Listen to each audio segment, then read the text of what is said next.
પતિ બાપા રીતિ સીધી સાથે આખો પરિવાર અમારા જે શ્રી પૂર્ણ વાંચું છે એમાં હાજર રહેજો. અમારે પૂરતું થાય તો ક્ષમા કરજો. અને વડીલો હોય એ લોકોને બીમાર હોય એને ખાસ સંભળાવજો. ને આજે આપણે એવા છીએ છઠ્ઠો અધ્યાય, અને અત્યારે છઠ્ઠો અને આઠમામાં વિષ્ણુ ભગવાન વિવાદ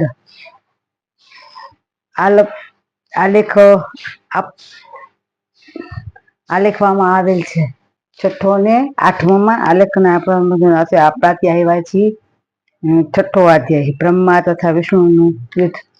કરાગ્રે વસતે લક્ષ્મી કરમૂલ્ય સરસ્વતી કરમધ્યે તુ ગોવિંદમ પ્રભાતે કરદર્શનમ સમુદ્ર વસને દેવી પર્વતસ્થ મંડલે વિષ્ણુ પત્ની નમસ્તુભ્યં અજસ્પર્શ સમસ્વમે વસુદેવ વસુતમ દેવમ કંસચારું અમર્દનમ દેવકી પરમાનંદમ કૃષ્ણમ વંદે જગદ્ગુરુ.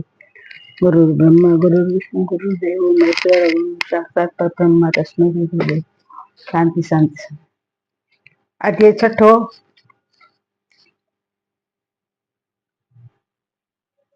નંદિકેશ્વર બોલ્યા,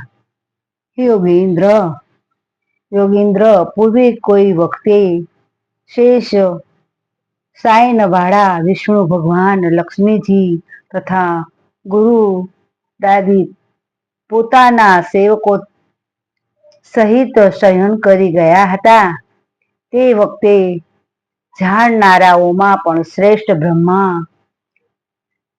દૈવેચ્છા વડે ત્યાં આવી ચઢ્યા. પછી સર્વ અંગમાં સુંદર અને સુતેલા પુંડરીકાક્ષ વિષ્ણુ તે પૂછવા લાગ્યા, તમે જોઈને પણ મંદોન્મત્તની પેઠે મનુષ્યની જેમ શયન કરનાર તું કોણ છે? હે વત્સ, ઊભો થા અને અહીં આવેલા તારા નાથ એવા મને જો, કેમ કે આરાધના કરવા લાયક એવા આવેલા ગુરુને જોઈ જે મંદોમંત ની પેઠે આચરણ કરે છે એવા દોહી તથા મૂંઢને પ્રાયશ્ચિત કરવું પડે છે. આવા બ્રહ્માના વચન સાંભળી કુંદ થયેલા વિષ્ણુ ભગવાને ઉપરથી શાંત રહીને તેમને કહ્યું, અરે ભલે આવ્યો, હું તારું કલ્યાણ થાઓ. આ આસન ઉપર તું બેસ અને વ્યગ્રંથ પેઠે વિષમ નેત્ર વાળું તારું મુખ કેમ ભાસે છે? વિષમ વૃત વાળું તારું મુખ કેમ ભાસે છે? આવા વિષ્ણુના વચન સાંભળી બ્રહ્માએ તો કહ્યું, હે વત્સ, હે વિષ્ણુ, કાળના વેગથી તમને તો મોટું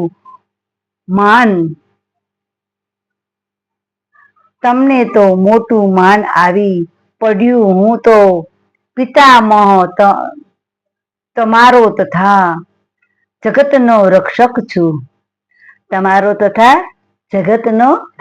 છું. બ્રહ્માના આવા વચન સાંભળી વિષ્ણુએ કહ્યું, હે વત્સ, આ જગત મારામાં રહ્યું છે.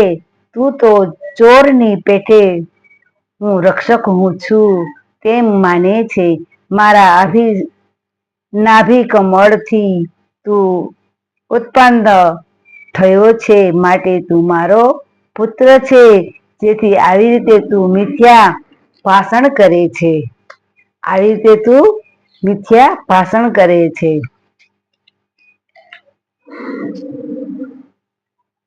નંદિકેશ્વર બોલ્યા, આ રીતે પરસ્પર બોલતા મોહાવશ હું જ શ્રેષ્ઠ છું, તું નહીં, તે રીતે એકબીજાને કહેતા અન્યોને પણ હણવાની ઈચ્છા વાળા દેવતાઓમાં શૂરવીર હંસ તથા ગરુડના વાહન વાળા તે બંને પરસ્પર યુદ્ધ કરવા લાગ્યા.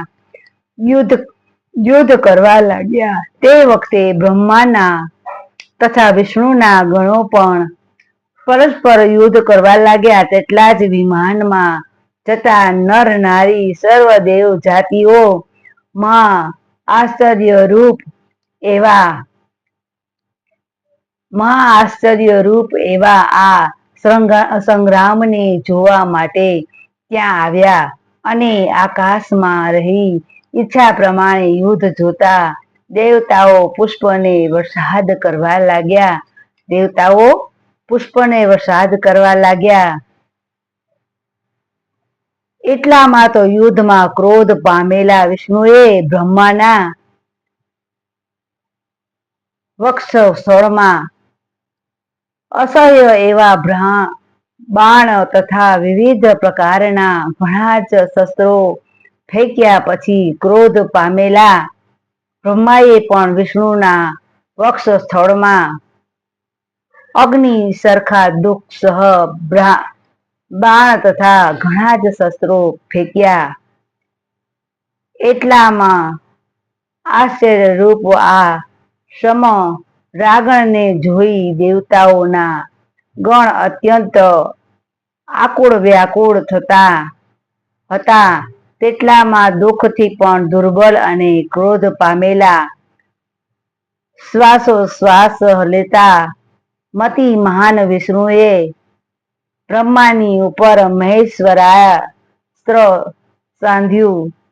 આથી અત્યંત ક્રોધથી વિશ્વને કંપાવતા બ્રહ્માએ વિષ્ણુના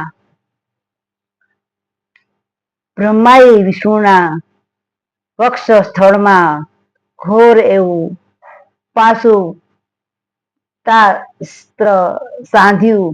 તે બંને શસ્ત્રથી આકાશમાં ઉઠેલું 10,000 સૂર્ય સમસ્ત તેજ તીક્ષ્ણ વાયુના વેગથી ચોતરફ ભયંકર દેખાવા લાગ્યું. એ રીતે જ બ્રહ્મા તથા વિષ્ણુએ ફેંકેલા બંને શસ્ત્રો આ લોકને ભય કરનારા થયા. આમ બ્રહ્મા તથા વિષ્ણુનો પરસ્પર સંગ્રામ થયો. તેને જોઈ રાજાઓનું યુદ્ધ થવાથી જેમ સર્વ દ્વિજ ખેદ પામે તેમ ખેદ પામેલા તથા અત્યંત આકુળ વ્યાકુળ એવા સર્વ દેવગણ પરસ્પર કહેવા લાગ્યા, જગતની સૃષ્ટિ સ્થિતિ સંહાર તિરોભાવ તથા અનુગ્રહ જેનાથી થાય એ અને જેના અનુગ્રહ વિના બીજાઓ પોતાની ઈચ્છાથી તણખલું પણ કરી શકતા નથી. એવા બ્રહ્મરૂપ ત્રિશૂલ ઘરના મહાદેવ અમે તો પ્રણામ કરીએ છીએ. આ રીતે ભય પામેલા તેથી શિવજીનો નિવાસ ખોરતા દેવતાએ જ્યાં ચંદ્રશેખર મહાદેવજી બિરાજે છે ત્યાં કૈલાસ શિખર પર ગયા અને આ રીતે દેવતાઓ પ્રણવાકાર એવા પરમેશ્વર પદને જોઈ તેને પ્રણામ કરી પછી શિવાલયમાં પ્રવેશ્યા. ત્યાં સમાની વચ્ચે મંડપમાં મણિના આસન ઉપર ડાબા પગ ઉપર જમણો પગ ચઢાવી પાર્વતીજી સહિત બિરાજમાન. ચોતરફથી પોતાના ત્રણેયથી સ્તુતિ કરેલા સર્વ લક્ષિત તીવ્ર ભાવના વાળા વિશેષ ત્રિજનો એ પાવન કરેલા નિરંતર વેદ જેની સ્તુતિ કરે છે.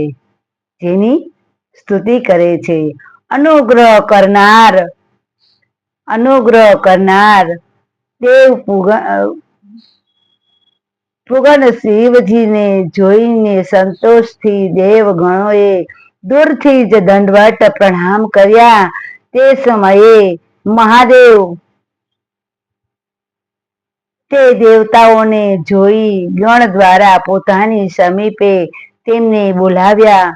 ત્યાર પછી દેવના શિરોમણી રૂપ શિરોમણી રૂપ મહાદેવ દેવતાઓને આનંદ પમાડી મધુર અને મંગળ એવું ગંભીર વચન કહેવા લાગ્યા. અર્થ દેવો દેવી ખમાણી વૃદ્ધ ગંભીર વચન ગમ મંગલ. છઠ્ઠો અધ્યાય પૂરો. હવે સાતમો અધ્યાય. કાલે આપણે મળશું.